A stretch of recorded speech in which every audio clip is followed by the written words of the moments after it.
Hey, what's up everybody? Bilby here. I've been playing a little bit of Street Fighter V lately in preparation for Street Fighter 6, and I wanted to talk to you guys about my learning experience as somebody who's primarily only played Tekken 7. So a bit about myself before I get into that.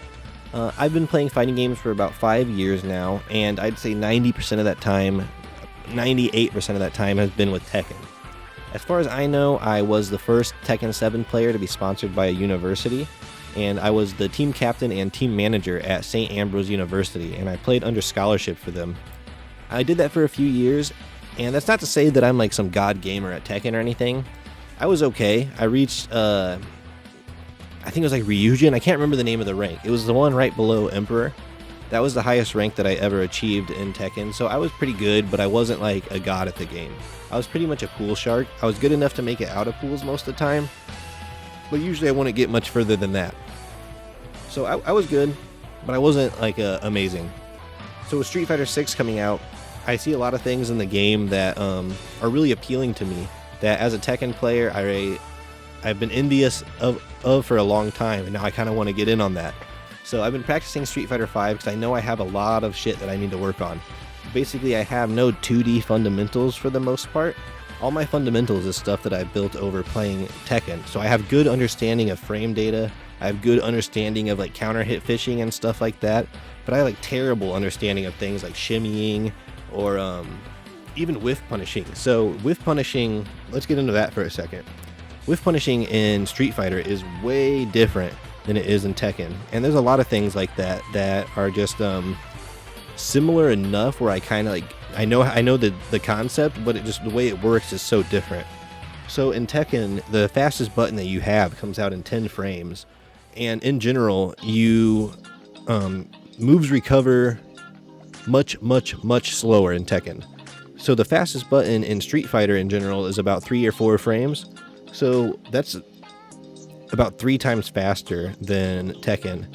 And in Street Fighter, if a move is considered whiff punishable, the move's entire duration, like start to finish, is like 23, 28 frames, something like that.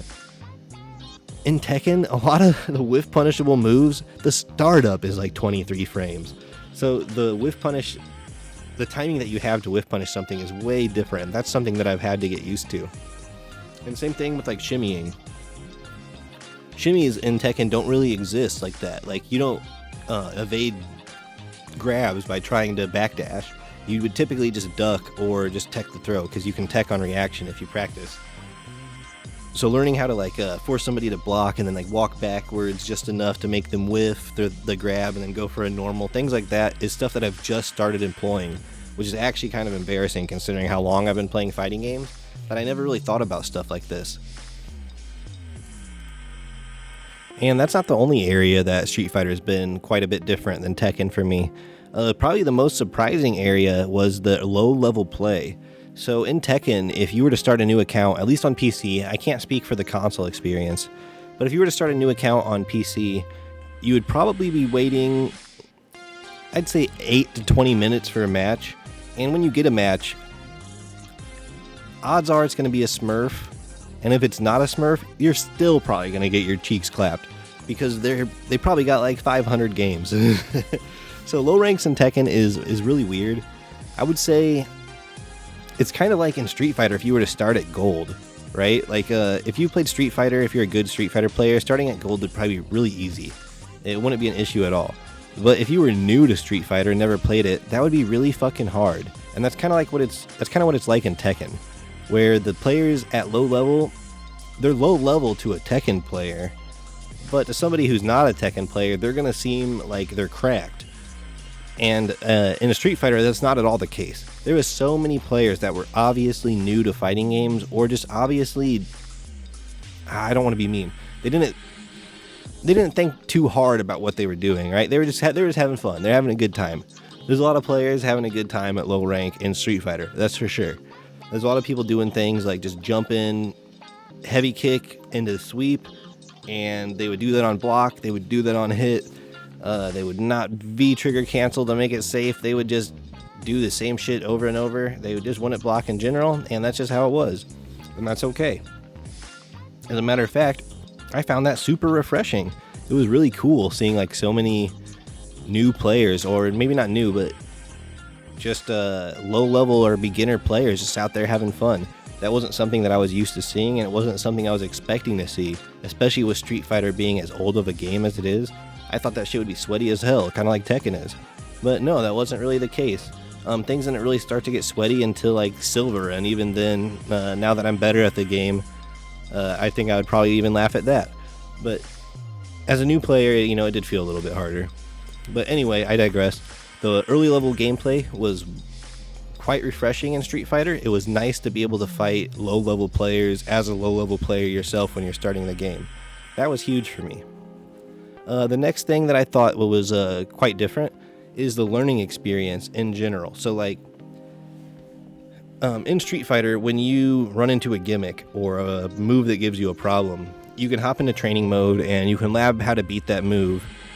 And it's a pretty intuitive for the most part. There's like some situations where it's kind of hard to tell the bot to do what you want it to do.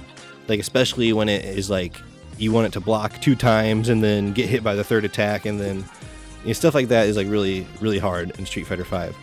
But besides that, it's been really intuitive trying to learn how to counter certain playstyles or certain moves. Which, in Tekken, it's intuitive to learn how to beat stuff. So Tekken has this issue though, and it drives me fucking nuts as a competitor. In Tekken, there's a shitload of characters, and each character has something like, probably on average, like 180 moves. Like, not even lying. Like, okay, some of them are like copies and stuff of strings. So let's say like 100 moves. And it's very common, even me playing the game for like 3-4 years, however long I played it. Even after all this time, I'd play the game and I'd run into players who would hit me with strings, who would hit me with like stance cancels, certain gimmicks that I've never seen before. I've been playing Tekken this long and I've never fucking seen this shit. And it would drive me up a wall, right? So I would go into the lab and I'd learn how to beat these things. I'd learn what my options are against them. And I would be ready next time, right? And then I wouldn't see that gimmick again for another year. Like literally a whole year of playing the game until I saw that gimmick again. And then I just have to pray to God that I remember how to beat it. And it was a horrible, horrible feeling. It felt so bad, right? Because often you wouldn't remember. You would just get hit by it 1 year later, then you'd be fucking pissed. Like, oh, I hate this game. But I can't bash that too much, because that's also like a beauty of Tekken. In Tekken, there's so many characters. Each character has so many moves that any player can find a playstyle that fits them. And that's like a beautiful thing to an extent. You can fight 20 Yoshimitsus in a row. None of them are probably going to feel the same.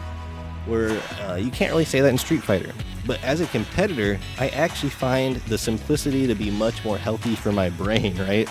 So in Street Fighter, when you get hit by a gimmick, like for example, Honda's butt slam, I didn't really understand because I was anti-airing that way too early as Guile. And I didn't understand what was happening. Like I was getting blown up by this thing. So I just went into the lab and I practiced it. I realized, oh, I just got to anti-air really late and then it works fine. And I got to do that like 1 hour later. I started playing the game, an hour later I run into Honda, he does butt slam, and I can practice flash kicking through that.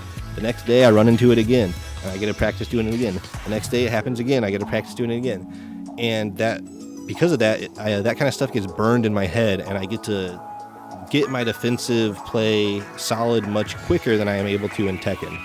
In Tekken, there's such a variety of offense that I would say, yeah, I don't think that's a controversial statement. It's way harder to become good defensively in Tekken than it is in Street Fighter, or probably any other fighting game.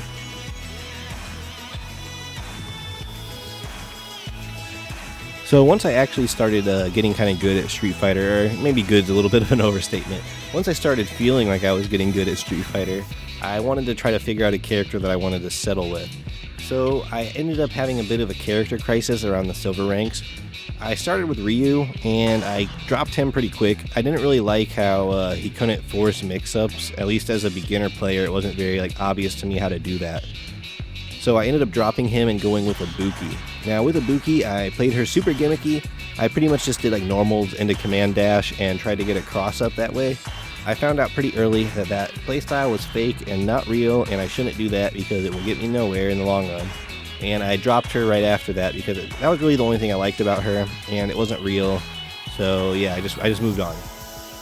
I ended up going to G, and I didn't like that he lost his stocks when he got knocked down. And I also didn't like that, and that was the main thing I didn't really like about him. I didn't really like his fireball game. It was kind of weird. So I dropped him and I went to Gil. Gil was cool. I liked his parry. I played Asuka and Leroy in Tekken, so if there's one thing I like in a character, it's a good parry. So I did like that in Gil, and that made me play him for a little bit. But I didn't like that he had no invincible reversal, and I also really hated that he had no crush counters. Counter hitting is a really fun part of fighting games, and it felt kind of bad to not have that option. After that, I went to Chun-Li. I actually really like Chun-Li. I think Chun-Li is main material for me. I could have easily picked her as my main. I didn't. I ended up trying Oro one day on a whim, and I ended up having so much fun with him that I kind of forgot all about Chun-Li. So even though I really like Chun-Li, I got stuck on an Oro kick for a while. So I played him for a little bit. I think I made like Ultra Silver with Oro, maybe, or like low gold. I don't remember. And I ended up finding that I kept gravitating towards Oro's like zoning play style, where I was throwing a lot of fireballs, a lot of V skills, the booger, I don't know what it's called, the big fireball, and I was using that to zone a lot, and it caused me to do a little bit of soul searching, and I started thinking a bit. It's like, I think I kind of like this zoning shit. I wonder who's a good zoner that would fit my play style. So I thought about it, like, who's the zoners?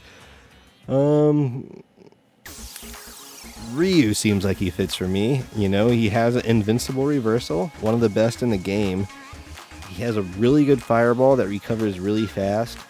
He has good pokes in general.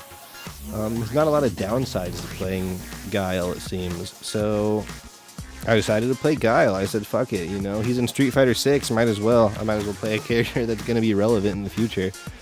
So I went with Guile. And another reason is I wanted to learn Charge, and you don't have any choice if you want to play Guile. You got to learn Charge. You got to be good with Charge. So yeah, I stuck with him. I ended up pushing him all the way to Platinum. And I did that almost entirely with Sonic Boom and Flash Kick. And once I got there, I realized that that's probably about as far as I'm going to get with just Sonic Boom and Flash Kick. So I've been spending a lot of time learning how to use my normals and try to bullying people, like with my normals and neutral, and pushing them into the corner. Because with my defensive Sonic Boom Flash Kick playstyle, against better players, I would get pushed into the corner and then just schmixed up. And once I'm in the corner, I can't really throw boom safely anymore because I can't space them. So they're at a distance where I have to guess. If they jump, they're getting in and they're blowing me up. And it's not really in my favor to guess like that. So I started experimenting with my normals, trying to get better with them, which obviously is something I needed to do anyway. But in the process of doing that, I lost quite a bit of rank. I got pushed all the way down to like Super Gold or something like that. And, I'm fine with that. I kind of expected that. It is what it is. I'm incorporating all sorts of new play styles. I went from like super simple to like somewhat complex, at least complex compared to what I was doing. So it makes sense that I would lose a little bit more. And now I'm starting to climb back up. I'm pretty consistently in Ultra Gold. I've hit in Platinum a few times, but I lose it pretty quick each time, I'm not going to lie. But, I'm looking to fix that. And I've been working on that. I think my next big thing that I need to work on if I want to get to Platinum consistently is like being really consistent with my combos, not dropping them. I need to do more like shimmy stuff. I need to do more upside down kick. I need to just get better at footsies and matchup knowledge and stuff like that. All stuff that will come with time. I've been having a pretty good time streaming this game as well. The Twitch community seems pretty good for this game. I've had some strong players come in and give me really good advice, which was awesome. I'm a super coachable player, at least I like to think that I am. So if you're ever bored and you want to come check it out, I do have my Twitch channel linked in the description of this video. I'd love if you come check it out and drop me some tips. If you got any advice or anything like that, I'll do that shit right in the middle of a match. So I love coaching. I love all that type of stuff. If you want to coach, feel free to come down and hang out. All right, But for now, I'm going to let everybody enjoy the rest of their evening, the rest of their day, the rest of their morning, whatever time it is for you. And I hope you have a great day. All right, peace out, everybody.